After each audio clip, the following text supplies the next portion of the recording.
Welcome to the Leading Educational Change Unit PowerPoint presentation that forms part of the Module 2 specialist study in the Innovation and Reform in Education pathway.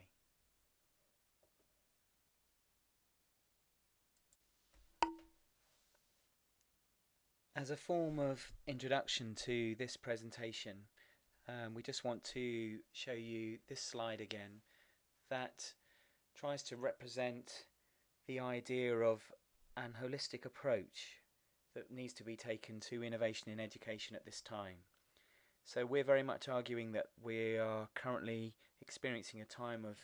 cultural renewal in education and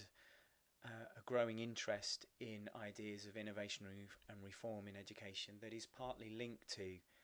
concerns around societal changes and also in terms of crises that we are currently facing at a global level. And from this we want to encourage you to think through this specialist study module of the idea that we need to give an holistic thought and process of engagement when it comes to considering educational change, looking at the areas of curriculum, pedagogy, campus, community, and also our role as educators in terms of educators as leaders of change, and recognizing the interlinked nature of those 5 different elements.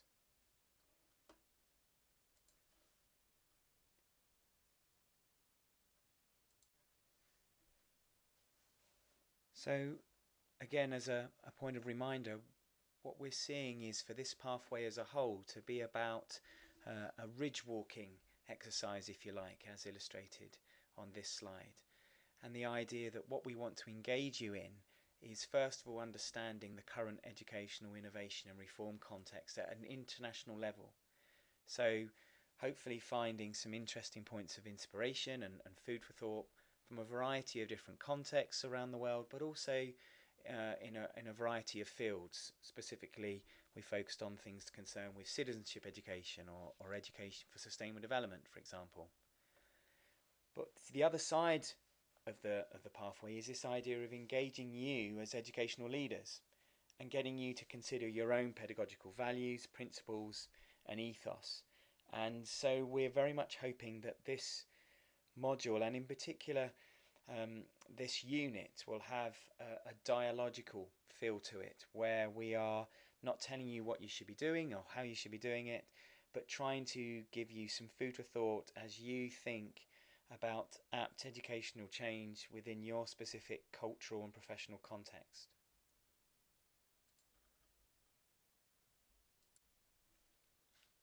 So what we hope that this particular unit and the others that follow will do is inspire you and engage you in the business of innovation and creativity, for you to imagine new practice within your settings, and seizing the time for new thinking in terms of what your students or the learners that you're working with need, and how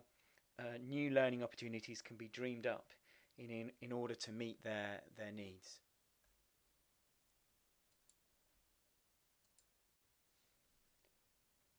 So consequently, this unit, and again this pathway, is very much engaging you in processes of leadership and getting you to imagine how you can create apt and engaging educational opportunities that are fit for the 21st century. So one of the things that we're hoping this module will enable you to do is to not only think about the type of education you are keen for young people to experience, but just as importantly to think about the processes of how you can actually lead the change in order for that particular vision of education to become a reality. Research has shown increasingly that what we require today is not only people that have a clear idea of the education and the practice they wish to provide, but just as importantly, we have the need for people who are leaders of the change process. So this presentation is about considering one tool that can be used in leading change, and in particular leading innovative educational change, and that is action research.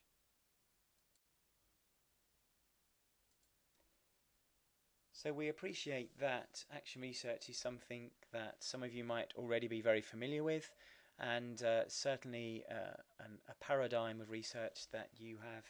already considered within the Research Methods core module. But we see this particular paradigm of research to be well suited for the practitioner who is interested in innovation and reform. Within the British tradition of action research, especially that linked to education, there is a common view that action research is a research approach that's orientated towards the enhancement of direct practice. So, for example, here we have on the slide a quote from Karen Kemmis from 25 years ago now that talks about action research simply being a form of self-reflective inquiry undertaken by participants in social situations in order to improve the rationality and the justice of their own practices, also improving their understanding of these practices, and also seeking to improve the situations in which the practices are carried out. In the USA, action research is seen in a very similar way, and people like Bogdan and Bicklin talk about the systematic collection of information that is designed to bring about social change. So it's about practitioners, if you like, marshalling evidence or data to expose unjust practices or environmental dangers and recommending actions for change. In many respects, this approach to research is linked into traditions of citizens' action and community organisation and change. The practitioner is actively involved in the cause for which the research is conducted. So you can see from these perspectives that action research, in that cyclical approach of identifying a problem, devising, implementing and evaluating a solution in order to modify practice, very much fits into the agendas of innovation and reform within education. And hence we consider the action research paradigm to be something that is particularly useful for you to reconsider in this current unit of study.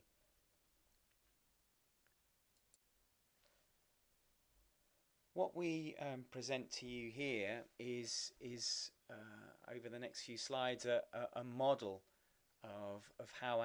action research can be framed. And in this first slide, what we try and present to you is this idea that in order for us to have the chance to succeed in a particular educational change or a particular innovation initiative, we need to be systematic and persistent in our approach. And what the action research encourages us to think of doing is to undertake this work in a cyclical fashion, where first of all we start from a general idea or a problem, and then we move on to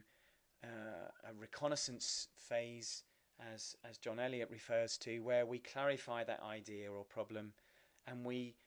engage in that creative process of imagining a solution to that problem or challenge. This then leads us onto the next phase, where we are able to devise an action plan of the change in practice we wish to see. The next stage, the fourth stage in this action research cycle model, is us undertaking those action steps. So action research is very much about a practitioner identifying a problem in their own practice and going through this process of putting a change into practice in their own day-to-day operations. The final phase, if you like, in the action research cycle is the monitoring of outcomes, some kind of research that looks into how effective this change in practice has been and the impact it has had, for example, on the students that have taken part. And the idea is that this will then feed into a reclarification or a refinement of that general idea and problem, and perhaps lead to a further cycle of engagement around educational change. So what action research is very much putting the values of compassion and social justice at the centre of the educational endeavour, and following a reflective cyclical process in order for educators to devise new practice and to carefully monitor its impact. And this all comes back to the belief, as stated by Cauchy, that ultimately the quality of educational experiences provided to children will depend on the ability of the teacher to stand back, question, and reflect on his or her practice and continually strive to make the necessary changes. So, again, action research is simply a form of self-reflective inquiry undertaken by educators in order to try and improve their practice, in order to try and innovate and reform within the educational system in a way that is rigorous, systematic, and well thought out. However, an important point that we think it's vital for you to consider is the idea that this process of educational change and using an action research approach is certainly one that will not be able to avoid encountering barriers and points of resistance. So much of the literature in the area of educational leadership and the processes of effective educational change all talk of the change process inherently involving encountering resistance and having to find ways to overcome barriers. So on this slide, we've just included a quote from one of the students on a previous module who went through an action research project, and they said at the end, "I feel quite disappointed when I look back and realise how many problems and setbacks I have had to deal with in trying to complete my action research project in school." And this, I think, is a common experience of new researchers and new educators seeking to innovate. There are so many points and sources of resistance that we can encounter. And again, this slide talks of there being perhaps points of resistance at an institutional level or from colleagues or from parents, and also, somewhat surprisingly, we can encounter them also from our learners who just don't want a change to happen, or are quite happy with the status quo of the educational service they're being provided with. So it's vitally important that you realise that encountering resistance and barriers is not a sign that you are leading a change initiative in a wrong way. It is par for course, if you like. And so it is very important for you to think about how you are going to overcome these points of resistance, and also recognise that there are some other problems that you will face too. Another problem that it is important for you to just be briefly aware of is the reality of the difficulty of finding the space and time to conduct the action research approach. So as well as the points of resistance that you can sometimes experience when seeking to innovate and to lead a change in your own practice, there is the challenge of finding the necessary time and space to feel on top of that process of leading change. So we consider it to be vitally important that you give careful thought to thinking about where you will be able to receive the necessary points of encouragement to support you in the action research process. And this slide just talks about the idea of considering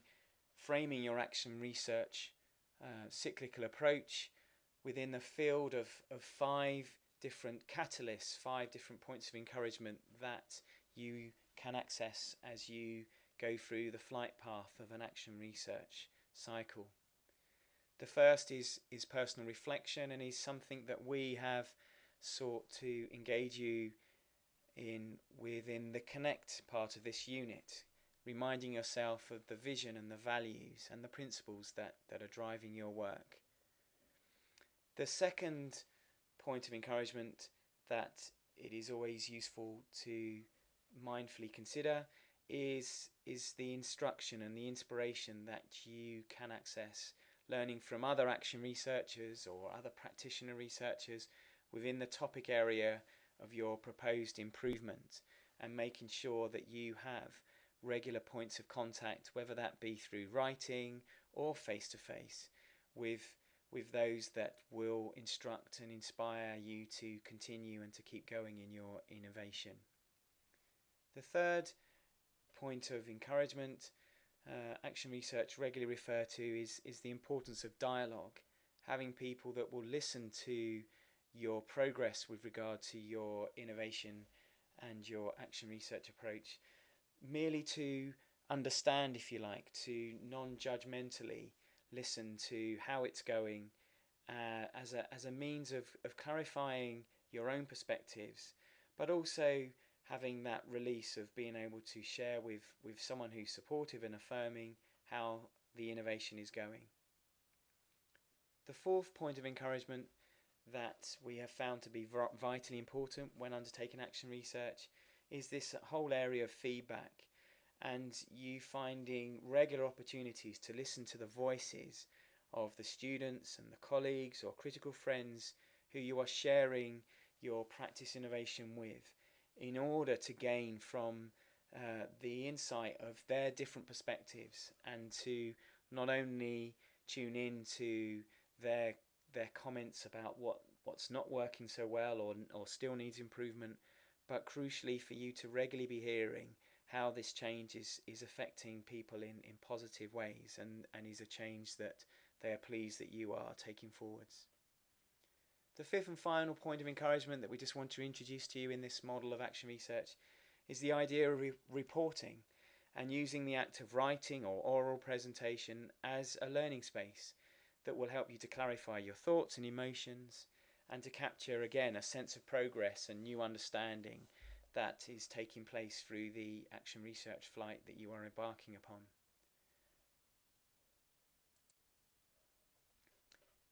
So what this leads to is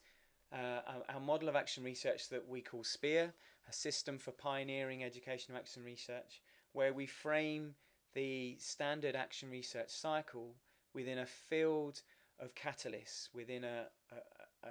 field of operation that includes you being mindful of a variety of points of encouragement that you can access and regularly tap into throughout the action research journey. The final element of the action research model that we want to present to you today is taking into account the insight of a number of researchers, and in particular Michael Fullan, who again we have already touched upon in this unit, with regard to the processes of effective and successful educational change. And within Michael Fullan's work, one of the things that has regularly been found to be vitally important for innovators to take into account is three different key phases, if you like, to the educational change process. The first of these is the initiation phase, and this is where the process whereby a school or educational institution decides to proceed with the proposed change. The second phase is the implementation, and this is often what practitioners just give their attention to. So it is the experiences of attempting to put the change into practice. But as I've already hinted, Michael Fullan argues that it's just as important that we give as much attention to the initiation of the proposed change, as well as to how we actually going to implement the change in practice. Michael Fullan then goes on to talk about another area or another key phase within the successful educational change process, to be that of continuation, and us giving careful attention to how a specific change can become built into a school or educational institution's ongoing practice rather than being discarded.